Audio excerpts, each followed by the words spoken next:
La santé mentale est devenue un enjeu de santé publique majeur. Une personne sur 4 a été, est ou sera concernée par des troubles psychiques allant de l'anxiété, la dépression, des addictions, un burn-out ou des troubles plus sévères et persistants.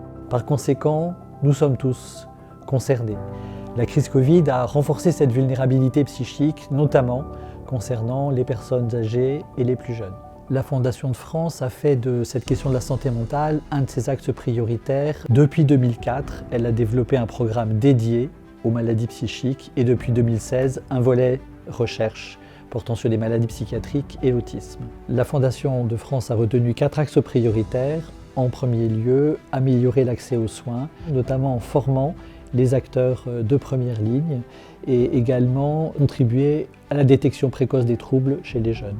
Le deuxième axe du programme est d'aider les personnes à trouver leur place dans la société en favorisant leur insertion professionnelle et en contribuant à changer le regard sur la maladie, en luttant contre la stigmatisation et les préjugés. Le troisième axe est de soutenir les aidants et les proches des malades, par exemple par le développement de lieux de répit pour ces personnes. Et le dernier axe est le soutien à la recherche concernant les maladies psychiatriques et l'autisme.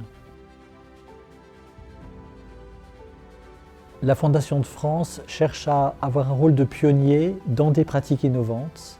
Par exemple, les pratiques favorisant le rétablissement des personnes qui ont des troubles psychiques.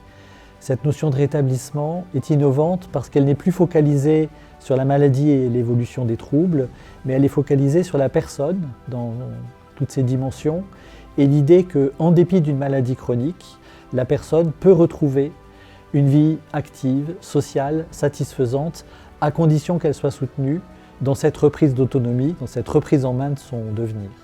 Pour conclure, la santé mentale concerne tout le monde, à tous les âges de la vie. Il tient donc à chacun de nous d'en faire une responsabilité collective.